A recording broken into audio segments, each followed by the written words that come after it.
Welcome back to the Montgomery Companies podcast. I'm your host, Jordan Montgomery, and today I am with a dear friend, a man who's really become a brother and a trusted source of inspiration and encouragement for me on a frequent basis. We met about a year ago. Shout out to Matt Revasevich, our good friend in Milwaukee. And from the day we've met, I've become just incredibly fond of Ken Locke. He has imparted so much wisdom, and we've shared so many laughs. And I know that you're going to get better and grow over the next 30 to 45 minutes because this dude is for real. Check this out. He is the pastor at Evolve Church in Milwaukee. He is the youngest NBA chaplain in NBA history. He's currently the chaplain for the Milwaukee Bucks. He also happens to be the team barber. We all know that good things happen at the barber shop.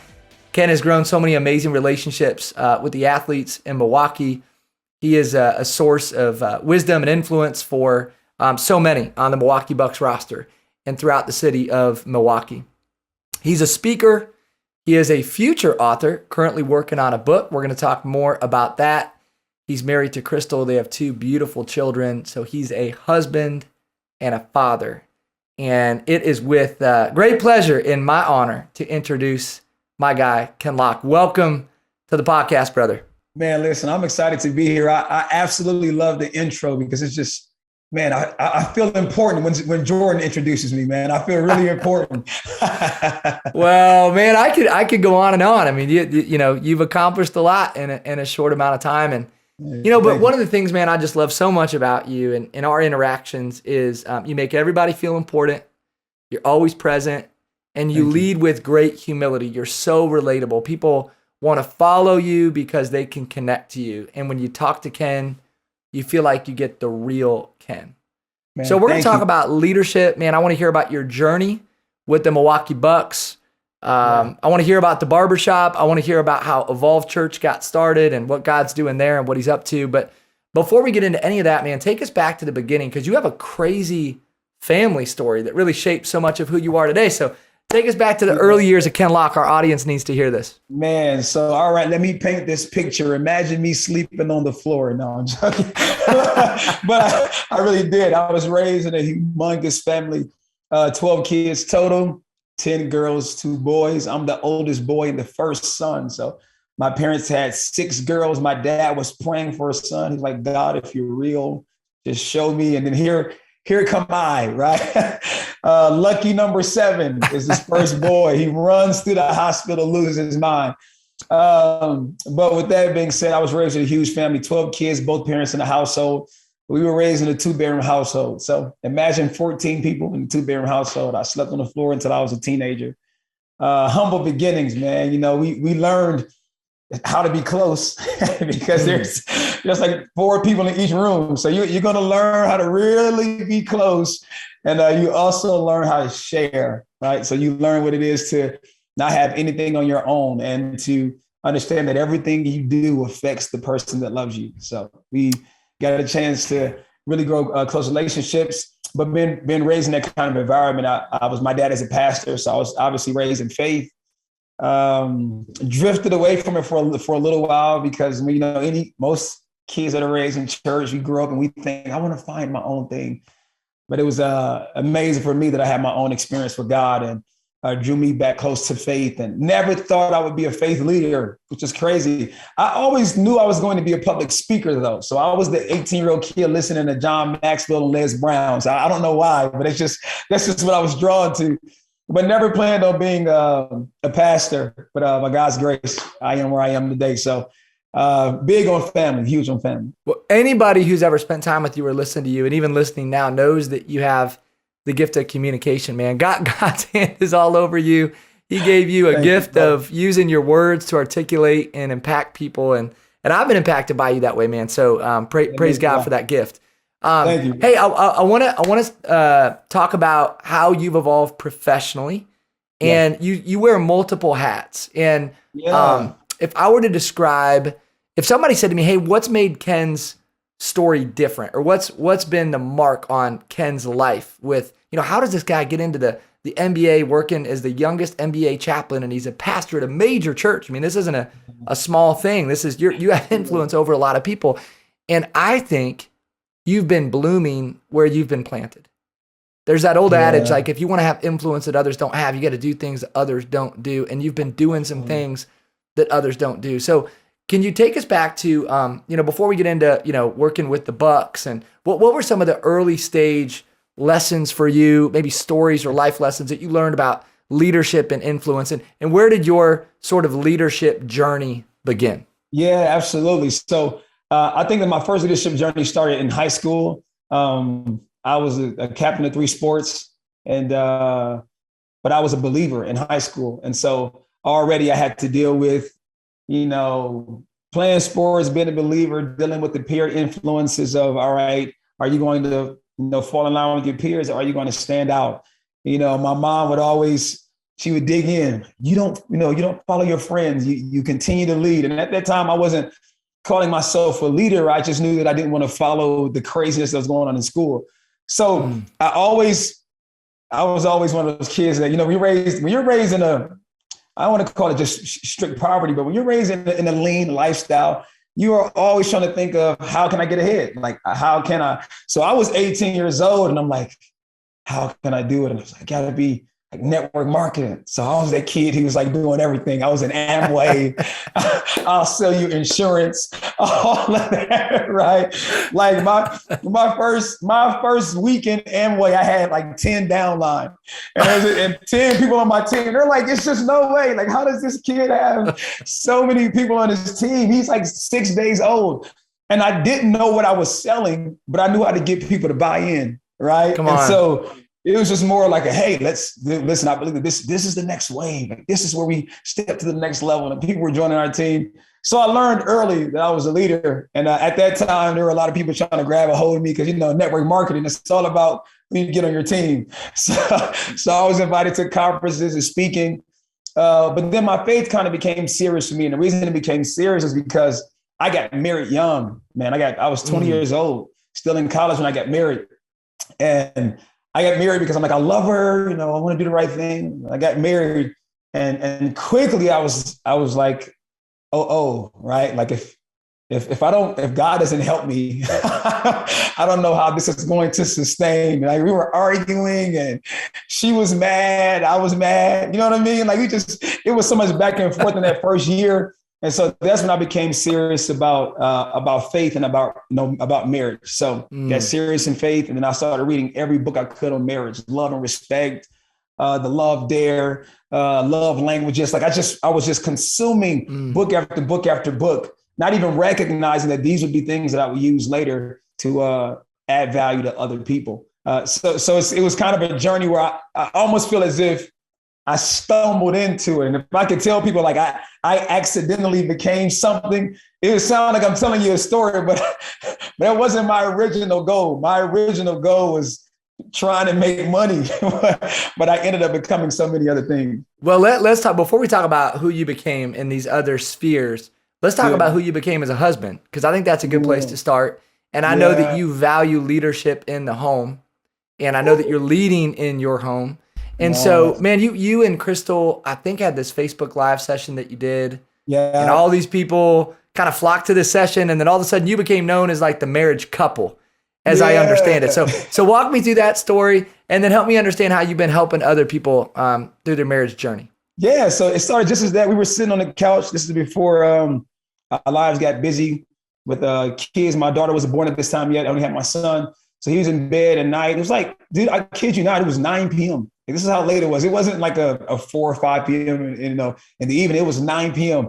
And we were like, yo, we should jump on Facebook Live and just talk to other young married couples and other young couples discussing marriage. And so we got on live. We started talking. Next, we had like 300 people following our journey. And so we quickly became the marriage couple, to where people were reaching out like, hey, can we just meet with you guys so we can talk to you about our marriage? I'm like, I'm not a marriage counselor, but sure. We'll meet with you. 6 months later, we had 35 couples. Wow. It's like in our home, in like the second bedroom, right? Because we put a couch up and we would just meet with people. And we were telling people like, hey, we're not actually marriage counselors. Like, yeah, but you're helping us. Yeah, but you're helping us. And I looked at my wife one time and I said, all of those years of reading books, trying to be a better husband, I didn't know there was training ground for me to be able to help other men who would soon come into that same space. And I learned so much about marriage in that time before we started talking to other couples. We learned so much about marriage with just her and I, because we definitely got married as infants. My understanding of marriage was infantile and, excuse the word, a sophomoric, if you would. Like, it was very young. and I thought that if you just love somebody that you would just figure it out. And I didn't know anything about the concept of a love of a wife mimics the love of a husband. I didn't know that, women are naturally nurturers and that they are reproducers. So they will birth whatever you put in them. And it was so much I didn't learn. And I'm sitting right here like, why is she like this? And I'm frustrated. And I know I'm a perfect husband. Right. You're terrible. Oh, man. And a lot of husbands can't admit that. Like, dude, you're terrible. You really suck at communication. You really think you know more than what you know. And you should just be quiet. Like, you're not emotionally intelligent. And even with 10 sisters, I had to learn more how to communicate with women, because they process predominantly through emotion and we process predominantly through intellect. And so there was always just a misfire. And the more I understood that no matter what I say, if I disregard her emotion, it's not going to matter to her, because she cannot function if I do not give attention to her emotion. The same way I cannot function if it doesn't make sense to me. I have to make it make sense, because men operate off of intellect. So that's the long way around, but yeah, that's how we got there. That's a good word, man. You got it. Hey, there's a future book in Ken and Crystal Lott on marriage. I can see it now. It's coming, man. It's coming. Absolutely. Well, you're known for a lot of things, man. You're known for marriage and helping people through their marriage. Yeah. But you've been a trusted source of counsel for a lot of people who have influence. And again, I think because you've been faithful with a little, God's positioned you to be faithful with many, and you've been entrusted to lead in some really unique spaces. And so what people want to hear about, because our world's crazy about sports, and I know you're getting asked all the time about the Milwaukee Bucks. Yeah, so the champs. The champs. You got the ring. He's got the attire on. Yeah. If you're listening right now instead of watching, he's got the attire on. You just got the ring. It's been a special year for you. But why don't you take us back to the early days of working with the Bucks? How did that happen? How did you get in the door with the Milwaukee Bucks? Yeah, fun story. So I was a barber by trade, and the reason I was a barber was because I liked cutting hair, and because I was good at it. I started cutting my hair when I was a kid because my mom used to cut my hair and jack it up. I mean, she did such a terrible job. My mom birthed my entrepreneurialism all because she was tearing my haircuts up. So I went in the bathroom one day and I took the clippers and I said, man, I have to know how to do better than this. If I can do better than this. And so I started cutting my own hair. I started cutting my brother and my cousins. And so I was actually cutting hair as a way to get my way through school. So I was in school for psychology and theology. But I was like, man, I'll cut hair on the side. And I ended up starting making six figures cutting hair on the side. And so I was like, what if I kept doing this? Like, I probably could keep doing this, because being a barber, I'm also kind of like a therapist. I kind of enjoy both of them. And so I started cutting hair, and a player got traded to the Milwaukee Bucks, who went to another barber. He didn't like it. He went on Twitter, said, first day in Milwaukee, worst haircut of my life. His name was Jared Dudley. And so somebody sends him my information, like, hey, we got a guy for you. I go and I cut his hair. We become good friends. He starts coming to my dad's church at that time. He tells some of the other players. I go back the next week. I cut a guy named OJ Mayo, then another guy named Jabari Parker. And then while I was cutting Jabari Parker, the skinny kids, maybe 2004, 2015, this skinny, scrawny, 6'11" kid named Giannis Antetokounmpo comes in. And he was like, bro, can you cut my hair? And I'm like, yeah, bro, like, come on, I take care. But he wasn't important at this time, right? He was like the little pushover. I made him wait to last. Wait, let me get the important guys out the way, and then I'll cut you. It's funny now. He hears this, he'll beat me up. But I cut him, and at the end of the year, the team comes in and says, hey, you're cutting everybody's hair. Do you want to be on contract? And I was like, absolutely. I would absolutely love to be on contract.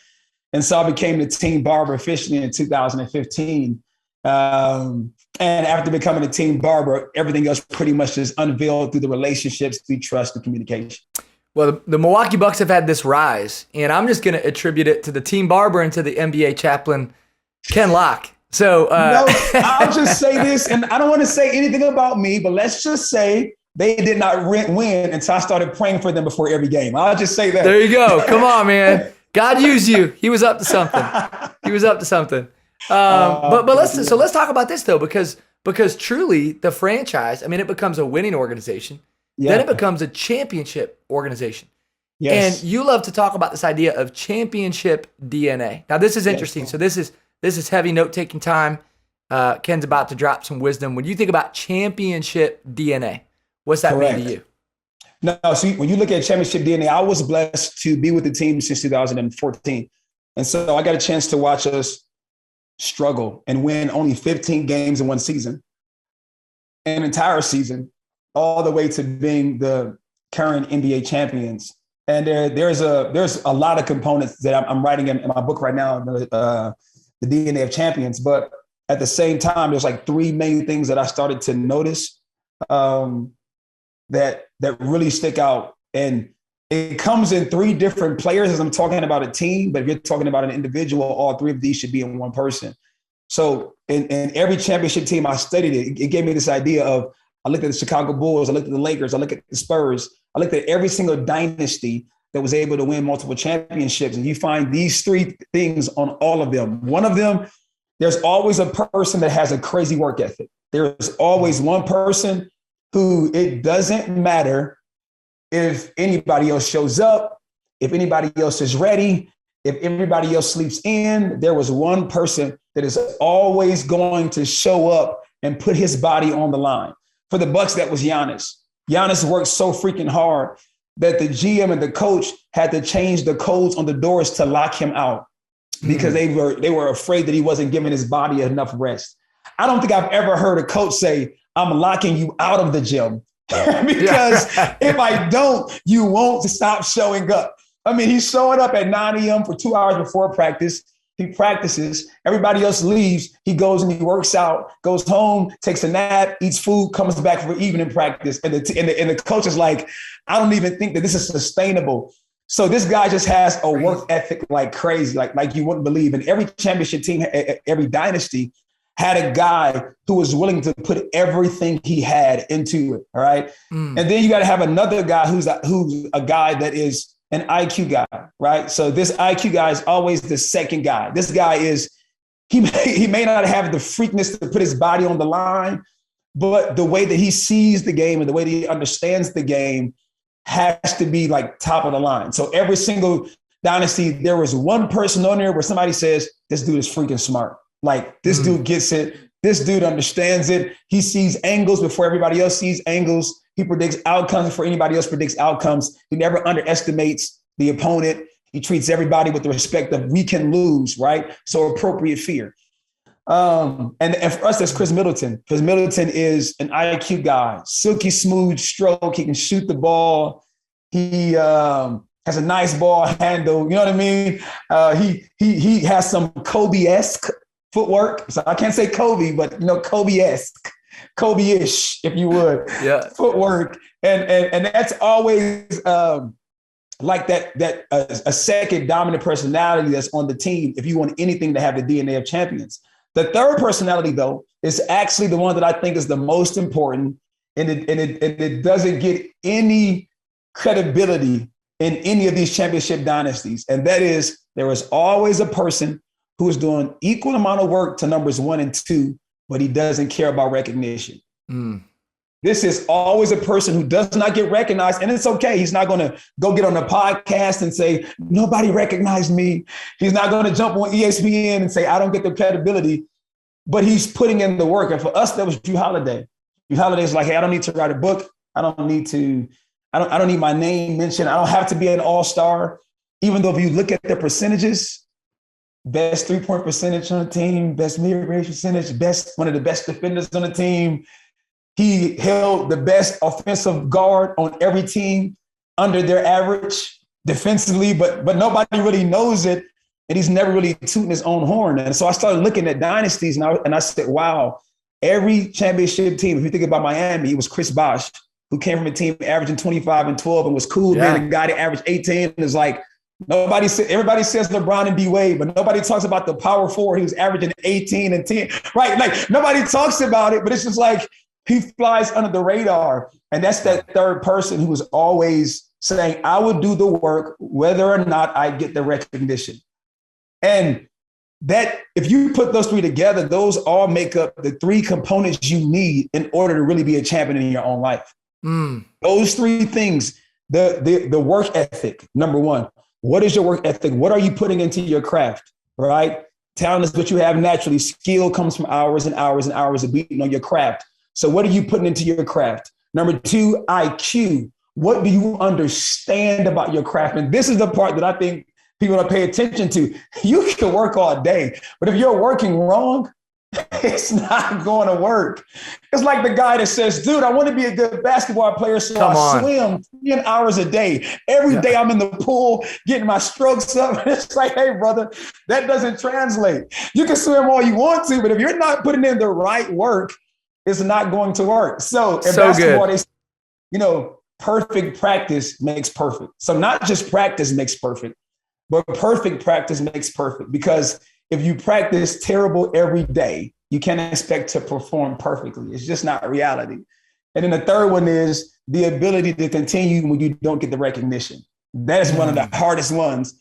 But when you pour your time into it, you studied your craft, it is now not a talent, it's a skill. You put your body on the line, and then you go out and you don't get the recognition, or you don't get the invite to speak, or they don't read the book, or whatever it is. Can you continue to have the same level of momentum and inspiration, whether or not anybody applauds what it is that you're bringing to the table? And I think for anybody that's going to be a champion, those are the three components you need for sure. Work ethic, IQ, and humility. Yes. Right. And it's amazing what you can accomplish when nobody cares who gets the credit. And I'll just say this, man. Like I think you're all three of those things on some level. But as you were saying that, like you were that for the Bucks. I think you're that in a lot of spheres that you're a part of. Yeah. It's like, I'm here to serve. I'm here to give.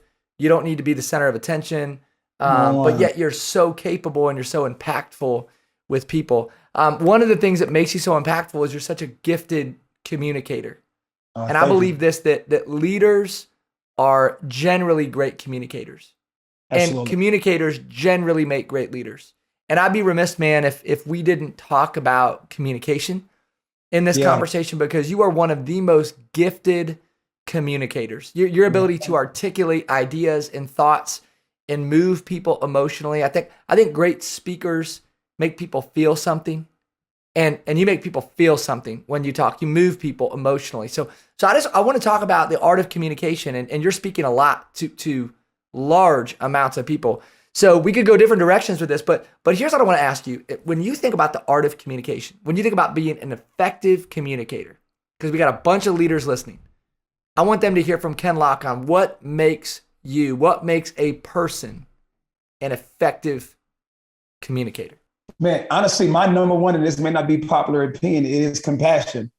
And the reason I say it's compassion is because I actually care about the crowd I'm speaking to. Like, so there is a temptation to be drawn to crowds. And what I say is that a lot of people love crowds, but they don't love people. So a lot of communicators love crowds. They'll ask, well, what size is the crowd? Is it 1,000? Is it 3,000? It's probably like, whoo, they get stoked. Like, man, I spoke in front of 10,000 people. Woo! Like, all right, cool. And then once I'm done, where's the back door that I can leave out of? Because I don't actually care about the people. I don't care about the mom who this speech helped her become a better mother because she was struggling with her daughter, or the man who said I'm a better husband because of what you communicated, or the young adult who's trying to find a way and saying, but I saw a bit of myself in you. And so like you stopped me from self-harm or you stopped me from going down a spiraling path, because I actually love people. I'm communicating from a space of every person I speak to is a beating and sometimes bleeding heart, the exact same way that I was when somebody spoke life into me, right? When somebody added value to me. And when you start to care about people, you're just more careful, right? You're more intentional. It is more connecting. John Maxwell said it all the time. Many can communicate, few can connect. And I really believe that connecting is only about compassion. It's when I actually understand that you are a person that is looking for guidance or looking for help, or maybe you need something that you don't know you need. If I get a chance to show compassion to you, it is so much easier to connect and to communicate. And you see it happen all the time. You will see a person that says, I'm an introvert, I don't know how to communicate. And then you'll put their child in front of them and you'll hear like so many loving words just roll off the tongue. Like, you're loved, you're beautiful, and I'm like, hey, I thought you couldn't communicate. Like, yeah, but this is my child. But they're really saying is, yeah, but I love them. Like, there's a love I have for them. So of course I can't communicate to them, but I don't really know you. So it's hard to communicate. That is good. That is good. If you need to go back, listen to that again. I want to make sure you captured that if you're listening. And I also want you to repeat this. You said a lot of people love crowds, but they don't love people. Oh man, that I needed to hear. We all need to hear that and be reminded of that. You know, this is about people. It's about staying others focused. And you know, when I'm ineffective in my communication, Ken, it's typically when I'm focused on myself. I'm focused more on what I'm saying and not enough on what people are hearing. Come on, brother. And so when you said that, man, I was just so convicted. Having compassion, as simple and as basic as that sounds, man, that is undervalued and underestimated in terms of its importance. I believe it's hugely undervalued because I think that there is something about the size of a crowd that strokes our ego, and whether or not we want to accept it, whether or not we want to admit it, the larger your crowd, the more you feel as if you have arrived because you realize you have influence over more people. But when you stop and hear what you're saying slower, how could you not have compassion? When you stop and say, whoa, I have influence over more people. Come on. Wow. Like when I let that sit on me, there's 5,000 people who stopped their life to give me 30 minutes to speak, right? And I had an opportunity to change or augment the trajectory of their life. And if I use that moment just to see how well I can put together 3 points, I really missed the whole purpose of what I'm here to do. I missed it pretty bad. Gosh, that's good, man. Thank you. Thank you for this. That is so good. Yeah, absolutely. So many people need to hear so much of what you're saying, man. And I want to talk about, because when you think about the crowd and you just talked about leading people, being compassionate, staying others focused. And really, I started thinking about stewardship because you've been entrusted with a big crowd, a big church, a church that's grown. And I want you to talk about this. Evolve Church in Milwaukee has had explosive growth. God is up to something in your church. Absolutely. And I think for a young type A gifted leader, there could be traps, right? Like, hey, my church is growing. I'm working with the Bucks. I have influence over many. I'm a good looking guy that people are drawn to.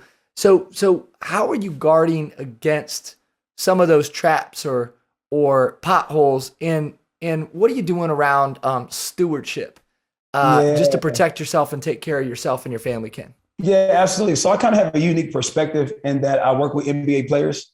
And so getting a chance to work with NBA players, I got a chance to see the backside of the sport, which can sometimes be a dark side. And I try to walk lightly, but just kind of shed some light on it. When you're playing the sport of basketball, there are hundreds of thousands of people who love you and they just admire getting a handshake, a hug, a signature, a shoe, a jersey.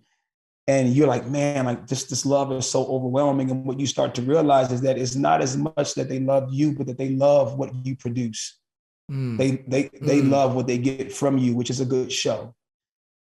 And after 12 years for most people, 10 years for some, of playing basketball, you sometimes feel as if you're nothing because all of your identity was wrapped inside of what you do and not who you are. And so people come out of basketball and watch this, Jordan, in their early 30s and are lost. because they have absolutely no identity in what am I when I put this ball down? What am I? The last 10, 12 years of my life has literally been shrouded with people, voices, commentators, news reporters, right? And like everybody cared about me as long as my production was there. But the moment I stopped producing, I feel as if I've lost my value. So people struggle with depression, they struggle with drugs, they struggle with, just needing constant psychotherapy, trying to figure out where is it that I am. And so by me getting a chance to see that, I saw a very glaring problem. And that problem was, whenever we identify ourselves and what we do, that is fine as long as what we do is successful. But it is terrible when what we do begins to drop. And so we look at our church and say, wow, we grew over 1,500 in 3 years, over 2,000 now. And that's not like our total numbers. If I use the total numbers, it's somewhere towards 4,000. That's the hype numbers that pastors give themselves. Yeah, I'm talking about the actual people that show up. Not everybody that ever came, but the people that show up every weekend. But in all of those numbers, one day, all of this will be gone. Here's the reality. One day I won't be leading anybody. All I will have is the lives I've poured into my wife and my children. And when you realize that, and I know that from an old man who told me that as well, when you realize that, you stop finding your identity in what you do, and you find your identity in who you are, and then you do from who you are. So who I am is a husband and a son, right? And a father, and I live in that. I'm that every single day. So regardless of if I produce, I'm still a son and a father and a husband, whether my speech was well, whether they read the book, like no matter what happens, I'm a son, I'm a father, I'm a husband. And when I lean into that, and when I get joy out of serving and out of applause, if the hand clap stop, I still have joy because I know who I am. That is a sermon well preached. We just went to church. So there you go. For some people, that's the church service for the week. That was incredible. And you said people are praising you sometimes for what you do instead of who you are. And that creates all kinds of identity issues for all of us, right? Whatever that thing is, right? If it's speaking, if it's leading in business, if it's playing a sport or playing an instrument, if it's acting, whatever that is for you, I think all of us are guilty of that, right? That like we lean into and we value when we covet the praise of people. John Maxwell said it this way. He said, they're not praising you, they're praising the gift inside of you. That is so true. Come on. Right? And the gift was given to you, and it can be taken away. And so therefore, we got to understand all good gifts come from above. Come on, brother. And I think when you give credit to the Father and you can point it back to the Lord, things tend to work out. No, absolutely. I think just really quickly, because of what the space that we're in, is that when you remember that it is a gift and that people are praising the gift and not praising you, the reason, because you talked about traps earlier, that was kind of the question in stewardship. How do we avoid traps? Yeah. The reason you can't add value to yourself, or you can't get your value from what you're producing or what you're doing, is because that's a very slippery slope, and you can become a very bad person with a really good product. And that is how you lose yourself. Say it again. You can become a very bad person with a really good product. And that is how people lose themselves, because you're thinking, as long as I'm producing, as long as the tickets are selling, as long as they're showing up to the conference, as long as they're buying the book, I'm good. And then people find out later, whoa, this person has such a dark space that they were stuck inside of because they were not well. But your gift will work with or without your wellness. You can be very unhealthy and still be able to let your gift work. You could be a bad person with a good product. Oh man, we see it all the time. That's in right. Sports and speakers and pastors, unfortunately, we see it that you can be a bad person with a really good product. All right, so I want to land this plane by helping people with that, because you are somebody that's not only helping others to communicate or think differently. I mean, you're helping people with their mindset and their perspective and their hair, right? You're fixing their hair. But you're also helping people with their soul and with their identity. And there's some people listening, Ken, and we speak about faith very openly on this podcast. There's some Yeah. people listening that have questions and they're wrestling with their identity or, what do I believe in? And you're probably stirring some emotion and some thought in some of our Yeah. listeners right now. And so if you're listening and maybe you're the person that's thinking like, I believe a lot of what Ken's saying, but I don't totally understand it. And they're talking about, staying connected to the vine and avoiding, potholes. Like, I would just love for you to speak candidly and lovingly to that person and help them understand what faith means to you. Yeah. And do that in your own way, if you would.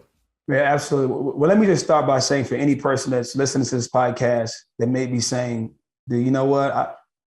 I agree with what you're saying. It resonates with me, but I really don't know about God.